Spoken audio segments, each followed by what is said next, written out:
Mutiara Pagi Pro 1.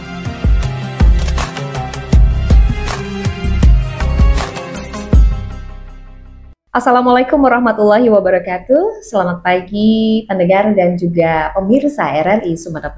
Kita masih di hari yang fitri dan juga lebaran kali ini diwarnai dengan berbagai kegiatan sehari-hari, anjang sana silaturahmi dengan sanak saudara dan juga keluarga.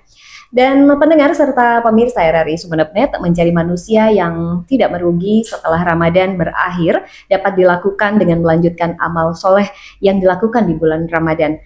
Cara agar tetap istiqomah beribadah setelah Ramadan seperti apa?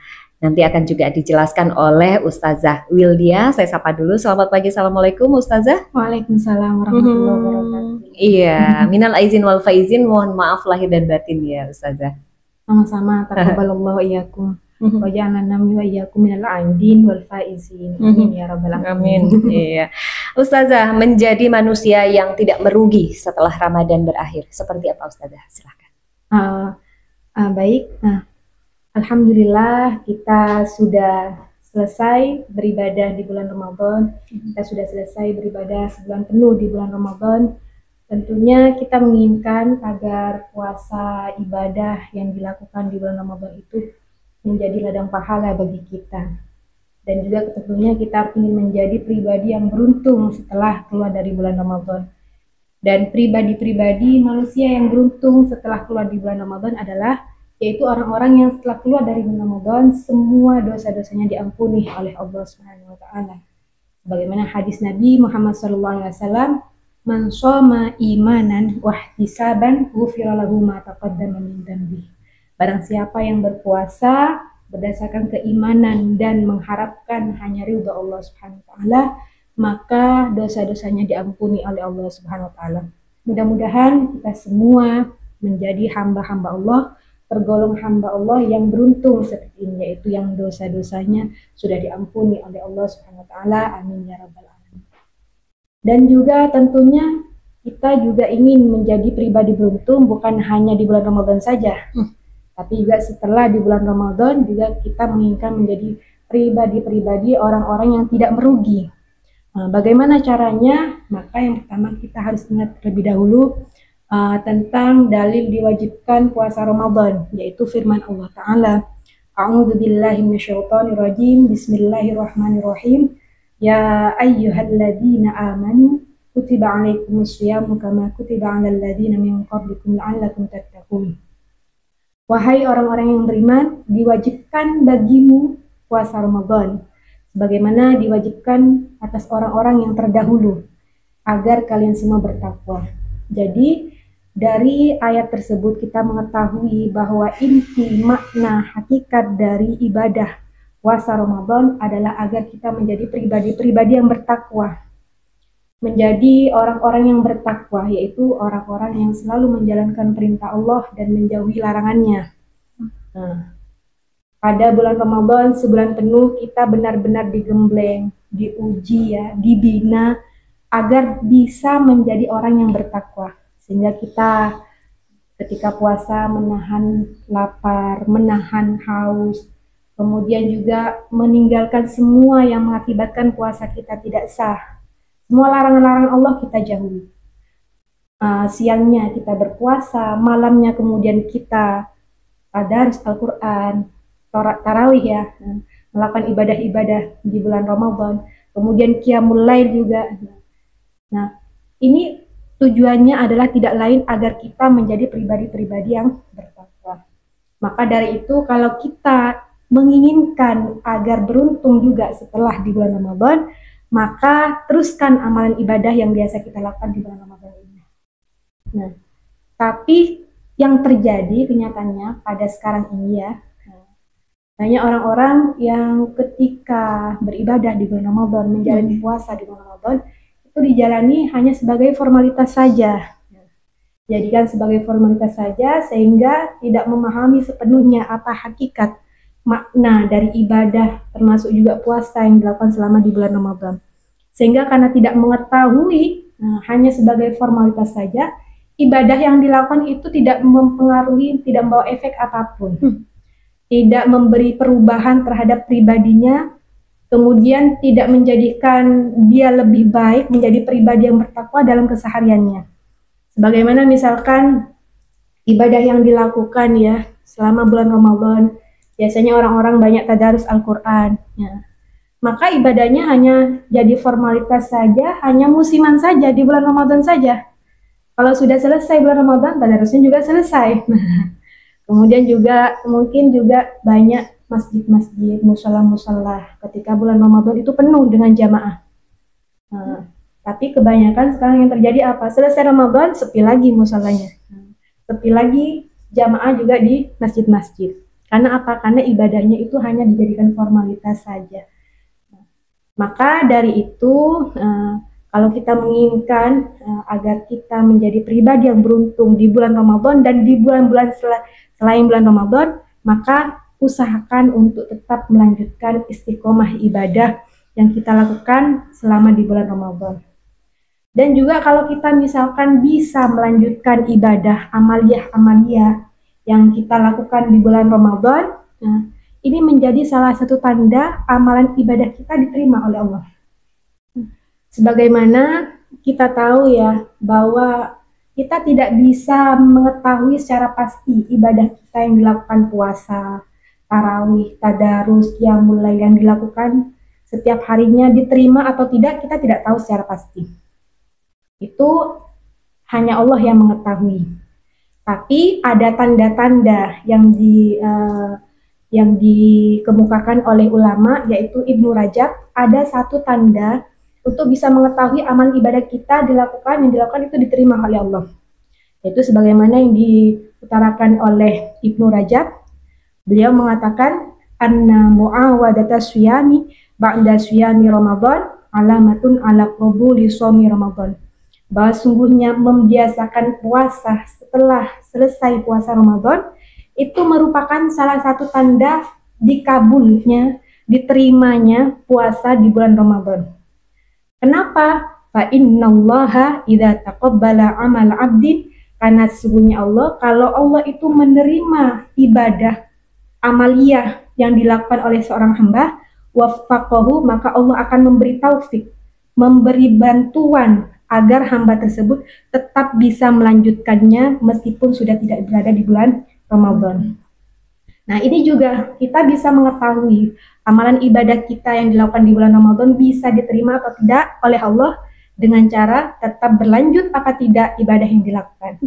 Jadi, mulai sekarang ya sama-sama membenahi diri, kemudian juga meningkatkan kualitas ibadah kita, keimanan kita untuk tetap semangat melanjutkan ibadah-ibadah yang dilakukan selama di bulan Ramadan. Tadarus Al-Quran, qiyamul lail, jamaah di masjid, juga puasa juga bisa dilakukan dengan puasa sunnah ya. Kalau puasa wajib kan tidak mungkin lagi karena sudah keluar dari bulan Ramadan. Bisa dengan dilanjutkan puasa sunnah Syawal, 6 hari di bulan Syawal.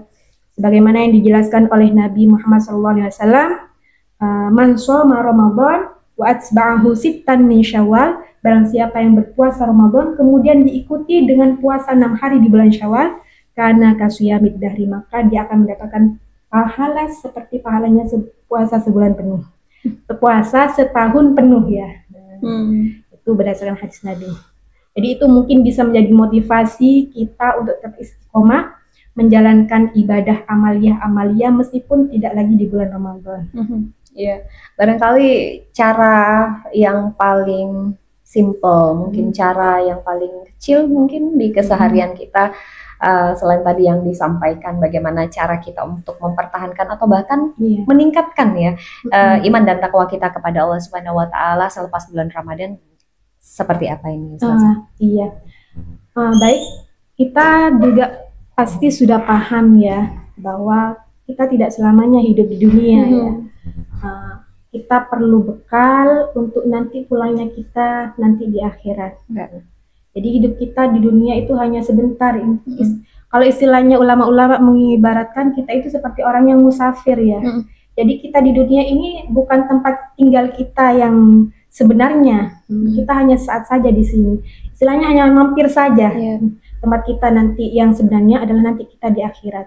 Nah, jadi kita harus juga memikirkan bagaimana kita untuk mempersiapkan bekal kita nanti ketika kita sudah pulang di akhirat. yaitu dengan meningkatkan ibadah kita, termasuk juga puasa ya. Nah,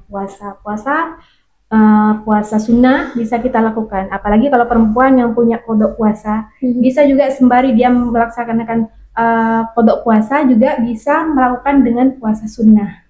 Caranya kalau kodok puasa, karena kodok puasa ini adalah puasa wajib, maka niatnya kalau puasa wajib dengan puasa sunnah, niatnya hanya cukup dengan puasa wajib saja. Jadi niat saya untuk mengkodok puasa Ramadan saja, tapi pahalanya dapat semuanya. Kalau misalkan pengen puasa sama-sama puasa sunnah misalkan, maka niatnya boleh dua-duanya. Saya niat puasa Syawal dan puasa Senin atau Kamis, maka pahalanya itu akan kita dapat semuanya. Jadi kita sembari ketika hidup di dunia ini, sembari juga menyiapkan bekal-bekal pahala-pahala yang nanti kita dibutuhkan nanti di akhirat. Nabung ya, nabung, iya. Karena kalau tidak diingatkan, kita kadang terlalu terlena ya, mungkin ya merasa masih muda, mungkin ya merasa masih sehat ya, seakan-akan umurnya masih panjang gitu, padahal umur itu kan tidak tahu, tidak ada yang tahu. Itu rahasia ilahi ya, iya, kapan benar. kita akan dipanggil menghadap padanya. Aduh, merinding jadinya. Ya, jadi kita perlu mempersiapkan juga nanti untuk kebahagiaan kita, keselamatan kita nanti di akhirat bagaimana. Nah, itu. Ya, kadang banyak godaan ini Ustazah kalau di edisi Lebaran kali ini nih. Kita mau puasa tapi godaannya aduh masakan tiap hari dengan wangi-wangian masakan, kemudian kita harus silaturahmi ke sana ke tetangga, ke saudara gitu. Sedangkan di sana juga banyak suguhan. Aduh gimana nih mau puasa Syawal tapi banyak sekali godaannya. Gimana Ustazah? Nah, iya. Nah, memang itu godaan-godaan seperti itu ya. Yang sering kita temui ketika sudah Syawal, apalagi kan momennya adalah silaturahim kepada keluarga. Nah, sebenarnya puasa Syawal, 6 hari bulan Syawal itu boleh kita lakukan terus-menerus 6 hari. Boleh juga terpisah, boleh juga. Tapi di bulan itu ya? Yang penting di bulan Syawal. Kalau misalkan kita tidak bisa menghindari ya, menghindari misalkan suguhan-suguhan tidak enak misalkan ya enggak apa-apa, kita tidak langsung puasa ketika kita mau berkunjung ke silaturahim kepada keluarga. Kita tunda sampai selesai acara silaturahimnya, kemudian kita puasa, enggak apa-apa. Boleh, yang penting tetap di bulan Syawal. Tapi kalau misalkan kita bisa puasa 6 hari terus menerus ya enggak apa-apa juga. Bukan kemudian yang Idul Adha itu merayakan yang 6 hari puasa Syawal, bukan ya Ustazah? Kalau misalkan tradisi di Arab sana ya, di Arab memang kalau misalkan kalau di sini kan setelah Idul Fitri langsung berkunjung ya, Lebaran ya. Tapi kalau di Arab, karena dulu saya kan pernah sekolah di Yaman dulu, kuliahnya di Yaman dulu. Jadi itu hari rayanya benar-benar setelah hari ke-7. Kalau di sini hari Idul Adha ya? Iya, Idul Adha. Jadi kalau misalkan setelah selesai Idul Fitri itu masih sepi. Tidak ada yang berkunjung, silaturahmi tidak ada. Jadi mereka itu tetap besoknya masih puasa sampai hari ke-6. Nah, setelah puasa hari ke-6, hari ke-7-nya itu baru silaturahim, baru itu yang dinamakan hari raya yang besar-besaran itu. Jadi setelahnya puasa itu yang 6 hari baru berkunjung ke tetangga-tetangga, sanak famili. Itu kalau tradisi di Arab seperti itu. Kalau di sini kan memang berbeda ya. Iya, berbeda. Jadi jangka waktunya tuh 7 hari sampai Idul Adha. Dan Idul Adha juga dirayakannya juga bukan kemudian berkunjung, tapi biasanya memenuhi tempat wisata. Iya, gitu benar. Ya. Iya, kalau di sini kan rame ya. Wisata. Jadi kalau misalkan tidak bisa di 6 hari yang pertama, boleh kita ditunda di minggu-minggu yang berikutnya. Yang penting masih dalam bulan Syawal. Oke. Dan pahalanya juga tadi juga disebutkan bahwasanya kalau misalnya kita mengkode atau mengganti hutang puasa kita di bulan Ramadan, melaksanakan juga di bulan Syawal, itu juga plus ya. Pahalanya ya. Pahalanya. Jadi kalau kita misalkan puasa qada Ramadan, kemudian dilaksanakan di bulan Syawal ya. Nah, sebenarnya pengen juga puasa Syawal, tapi kan masih punya kodok, puasa wajib. Nah, maka kan cukup niatnya puasa kodok saja. Tapi pahalanya karena dapat dua. Karena mungkin di waktu yang tepat gitu ya. Benar. Oke. Dan memaknai Lebaran bagi barangkali yang ada di luar Indonesia mungkin ya, Iya. dengan tradisi-tradisi yang berbeda tentu saja. Kalau tadi di Yaman juga sudah diceritakan Iya. oleh Ustazah seperti apa suasananya. Ini bagaimana Ustazah? Apakah boleh hanya sekedar kita kecanggihan teknologi lah gitu? Itu apakah boleh seperti itu Ustazah? Oh, maksudnya silaturahim lewat ini ya.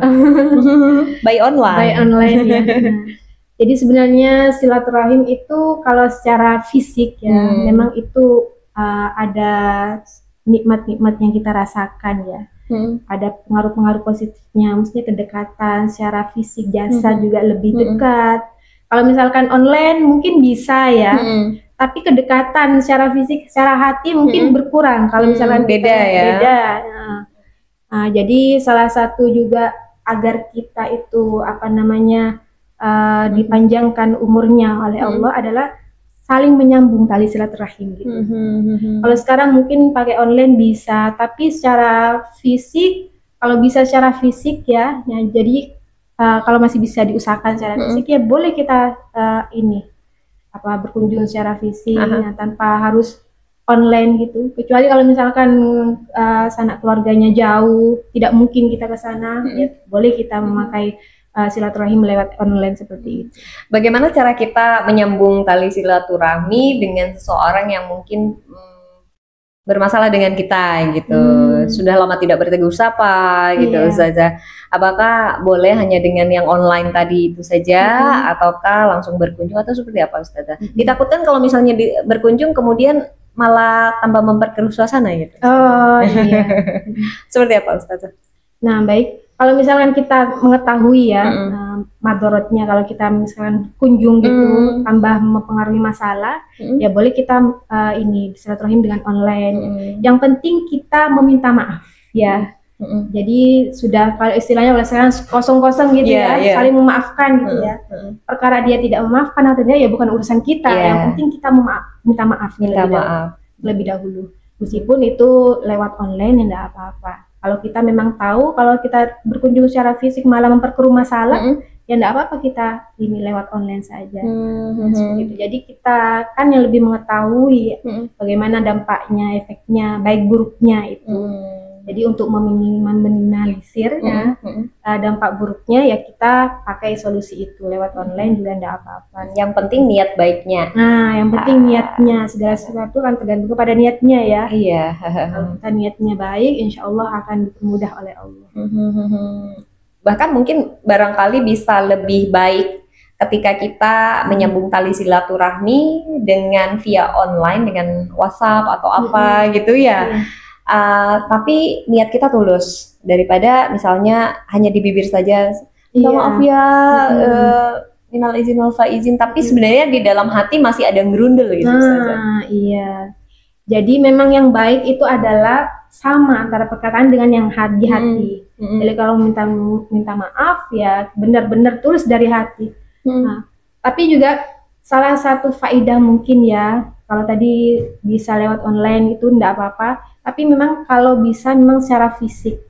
Biasanya kalau orang-orang dulu kan ketika berkunjung bersama anak-anaknya ya. Nah itu mungkin ada salah satu faedahnya agar anak kita itu mengetahui keluarga-keluarganya ya. Ini family kamu loh gitu. Itu kalau misalkan tidak diajak berkunjung mungkin tidak akan tahu itu.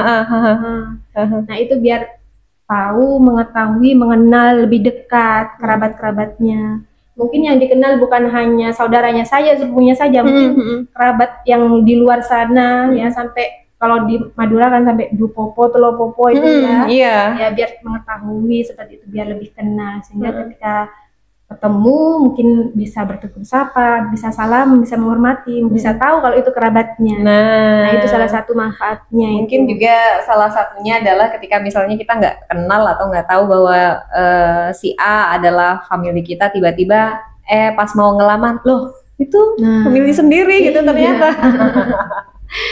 Dan mungkin juga para orang tua juga sering mengajarkan kita bahwasanya mempererat tali silaturahmi dengan keluarga, kemudian juga dengan tetangga dan family itu katanya memperpanjang usia ya. Iya.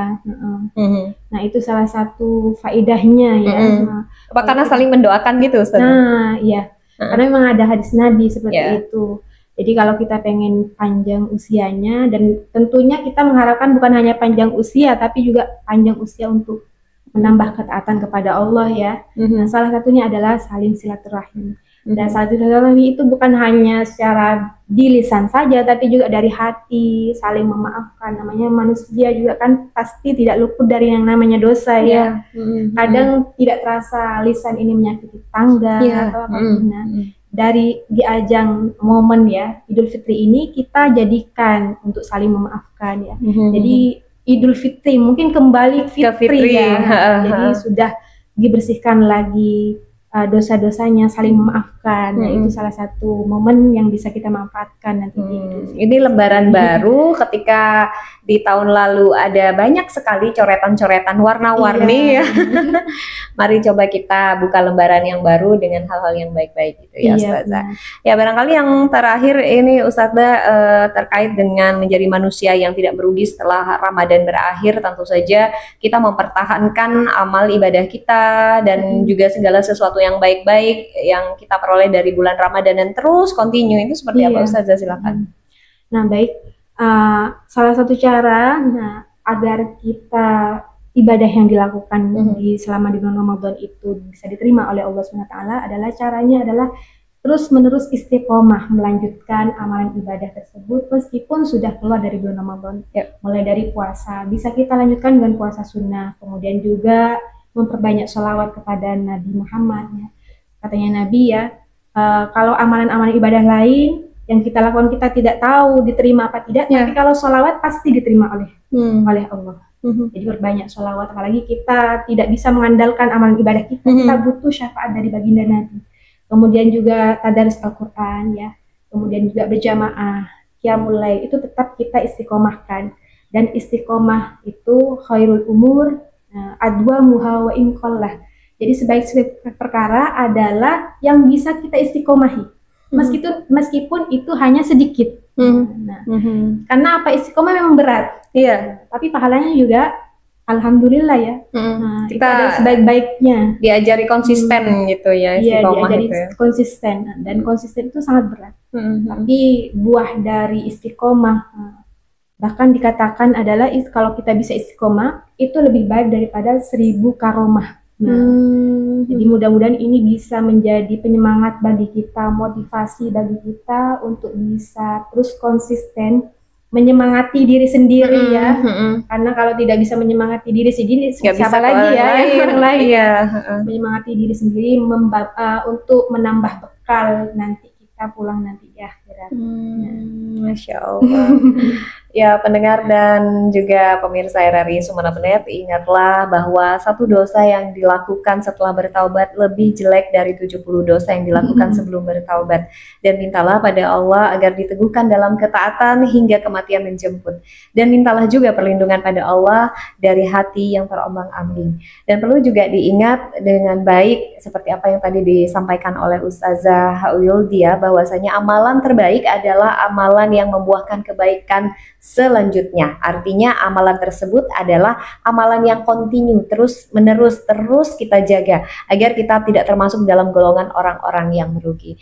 Terima kasih Ustazah Wildia. Kalau boleh ada ini nggak, bisa mengatakan selamat Idul Fitri pakai bahasa Yaman? Sebenarnya kalau di Yaman pakai bahasa Arab ya. Oh, jadi lebih familiarnya bahasa Arab digunakannya ya. Oke. Jadi taqabbalallahu minna wa minkum wa ja'alana wa iyyakum minal a'idin wal faizin. Mudah-mudahan amal ibadah kita yang dilakukan selama bulan Ramadan diterima oleh Allah, dan juga kita tetap bisa istiqomah melanjutkan ibadah-ibadah tersebut setelah di bulan Ramadan, dan mudah-mudahan semuanya diterima oleh Allah Subhanahu wa taala. Amin ya rabbal alamin. Amin. Ya Masya Allah. Dan pendengar serta pemirsa RRI Sumeneb, saya sudah bersama kita di Mutiara Pagi edisi Lebaran kali ini. Saya Diana dan juga Ustazah Wildia undur diri. Wassalamualaikum warahmatullahi wabarakatuh. Mutiara Pagi Pro 1.